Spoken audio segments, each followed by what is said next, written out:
Сегодня около 2 миллиардов людей являются переносчиками микроскопического убийцы. Думаю, нужно соблюдать гигиену. Особенно те, которые курят. Очень нехорошие, трудноизлечимые. Все страны работают сообща, чтобы любой ценой остановить распространение этого инфекционного заболевания. Туберкулез, он заразный. Но скрытое возвращение этой заразы в богатые страны прошло практически незамеченным. Но пока мы этого не осознаем, Постепенно начинает там развиваться и переходит туберкулез.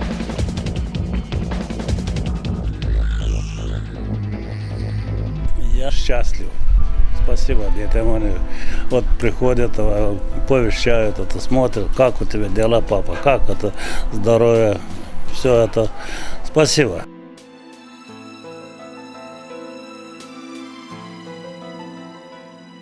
Герой этого фильма когда-то с ужасом узнал о том, что у него туберкулез. Что же делать? С чего начать? Как обезопасить родных и близких? Где получить поддержку и помощь? Каковы шансы вернуться к нормальной жизни? Его история началась в 60-е годы, в совсем юном возрасте, когда он призывался в армию, и необходимо было пройти медицинский осмотр.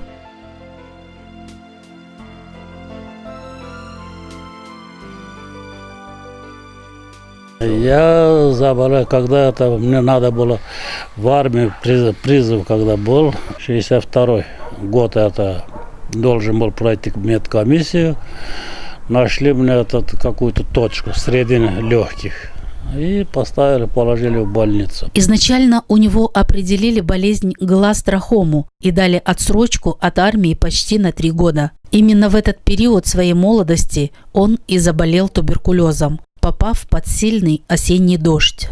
В те годы, когда отец заболел, меня, еще не было. И долго, слышала от родителей, от мамы, покойно от отца. Сами рассказывали, как долго он лежал в больнице. В Воронеже лежал годами. Потом, сколько ей было, здесь все он обследовался, обследуется и до сих пор. За жизнь надо бороться.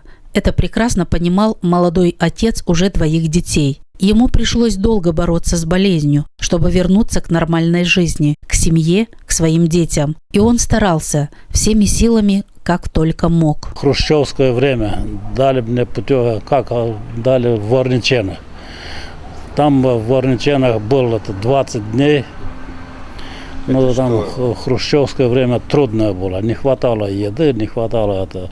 И врач говорит, попросите добавку. 1 раз попросил добавку, дали. 2 раз, а что вы пришли сюда на откорм, что ли? Я говорю, мне не хватает, я не наелся. Врач сказал, что попросит.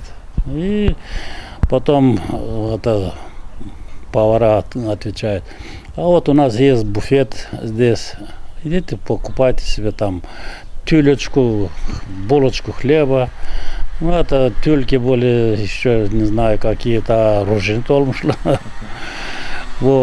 И отпросился, пришел домой. Приехав домой, он не захотел больше возвращаться в больницу. Однако туберкулез – болезнь коварная, ошибок не прощает. Но врачи рецидива не допускают. Пришли, меня забрали из дома. Если не хотел остаться здесь, меня послали в Селимет. Но я согласился, как у меня семья была, 2 детей, и оставили здесь до конца. Самый лучший эффект будет то лечением, когда мы своевременно выявим больного туберкулеза. Если мы своевременно выявили больного туберкулеза, это будет начальная форма, которая в любых условиях будет поддаваться намного проще, намного легче лечению туберкулеза. Наверное, надо находить индивидуально подход к каждому пациенту, потому что пациент, который без постоянного места жительства, его очень трудно искать. У нас существует так называемые 2 метода выявления туберкулеза. Есть так называемый активный и пассивный. Что значит активный метод выявления? Это тогда, когда мы ищем больных туберкулезом. Это то, что говорим о группах риска. Группа риска – это те, которые в первую очередь могут заболеть туберкулезом.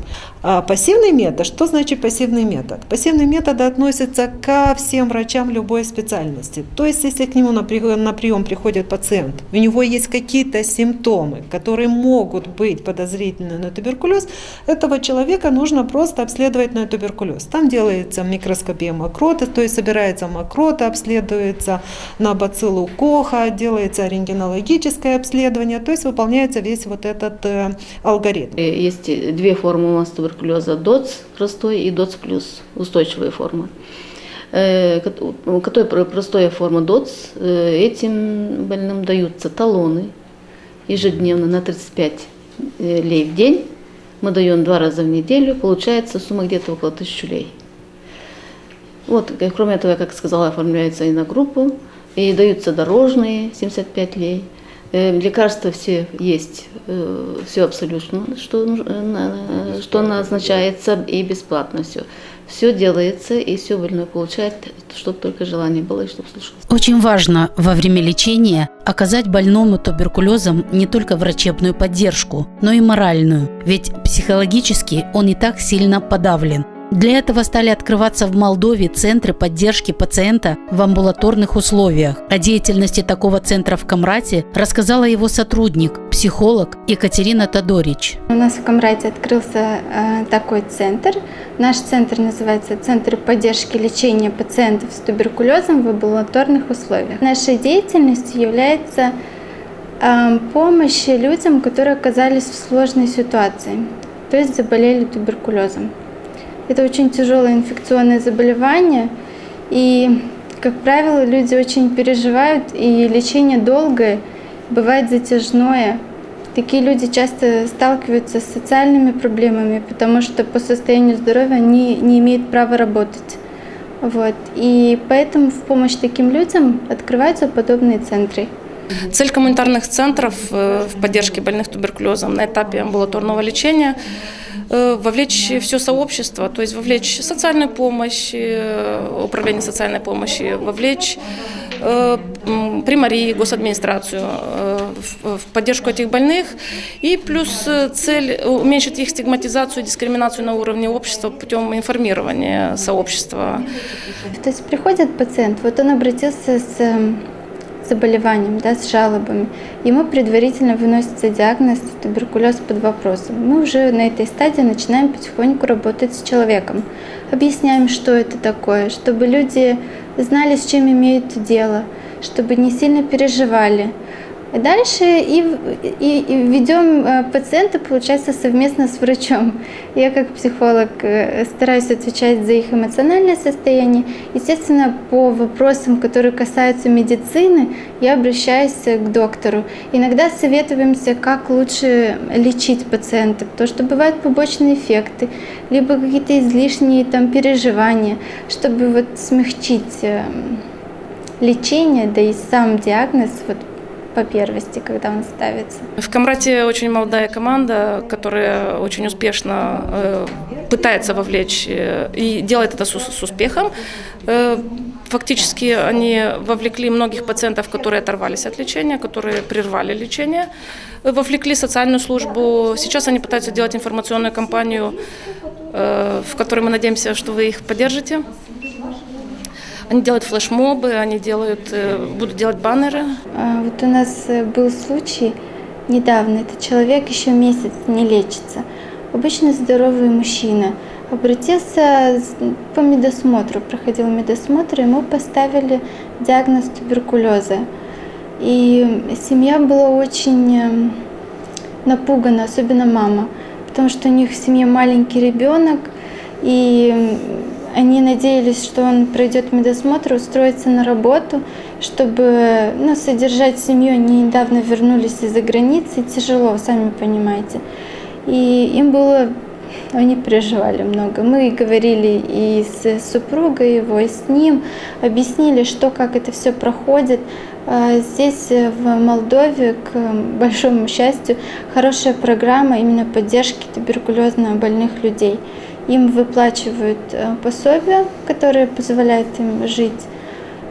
Платят, по-моему, 950 лей в месяц. И либо дают талоны на питание. И они могут отовариться. небольшая помощь, но все равно поддерживает их.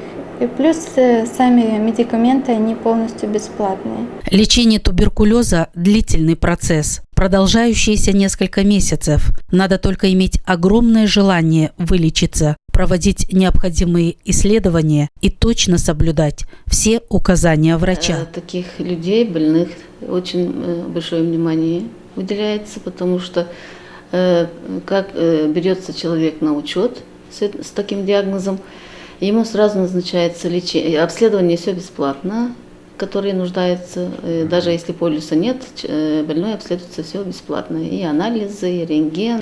В Гагаузии заболеваемость туберкулезом немножечко ниже, чем средняя заболеваемость по всей Молдове. Как вы считаете, с чем это связано? С чем связано? Ну, тут нужно каждый район уже смотреть в отдельности. Я вам сказала, каждый район нужно посмотреть. Во-первых, это какая заболеваемость, какие формы туберкулеза мы выявляем и на какая там смертность. Есть районы в Гагаузии, где и заболеваемость маленькая, и смертность от туберкулеза маленькая.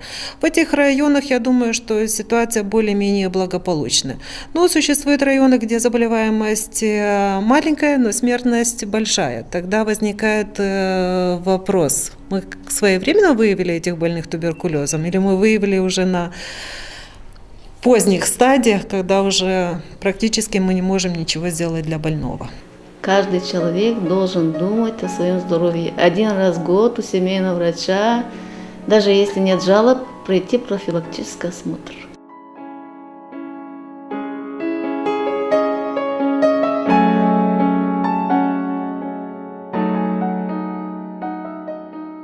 55 лет прошло с того времени, когда заболел и лечился герой этого фильма. Конечно, было нелегко, но он все преодолел ради семьи, ради своих детей, ради жажды жизни. Да, исполнилось год, дают мне направление в Кишинев, вот, и спросили, ну как у вас здоровье, там, как профессор пригласил там этих врачей, что они обследовали мне, он взял мои документы, это все, и как сейчас эти компьютеры там смотрят по свету.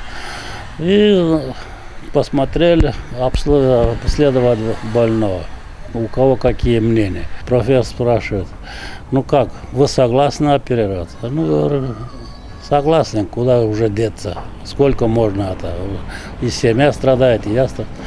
И он тогда мне по плечу, можете идти работать с шофером, слесарем и не напиваться. Можете пить по стакану вина. И вот приступил к работе.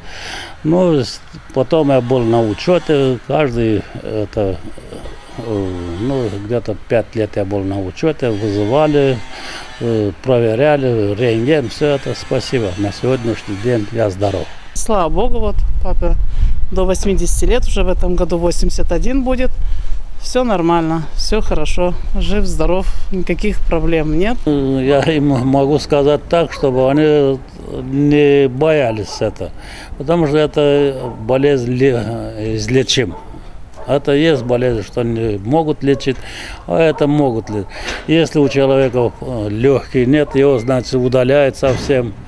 И человек может жить еще столько. Со своей преданной супругой он прожил 36 лет. Они вместе вырастили и воспитали 5 детей, 3 девочек и 2 сыновей. В настоящее время он хорошо себя чувствует, нянчит внуков и помогает детям по хозяйству. Я вот кормлю хозяйство, там, кроликам, курочкам, там. Ну, знаете, я не могу сидеть без дела. Все там, вот немножко привел, здесь надо вот это копать. Здесь сложа руки, что пойти в бары сидеть или пьянствовать, или что. Друзья есть друзья, но семья есть семья. Ну, и смотрю за свое здоровье. Зачем валяться? Отца не забываем, отец у нас хороший, добрый, нас никогда не позорил, ничего, как мы им гордимся, что у нас такой отец. Вот. Очень жили хорошо они с мамой. Конечно, жалко, что мамы нет. Мама рано ушла из жизни, потому что раком заболела была. Так все хорошо. Туберкулез – это болезнь прошлого. Сегодня он излечим. И этому яркий пример – история нашего камрадского героя, который смело и достойно преодолел туберкулез, прожил до 81 года и, дай Бог ему здоровья, прожить еще немало лет, радуясь своей жизнью, своим детям и любимым внучатам.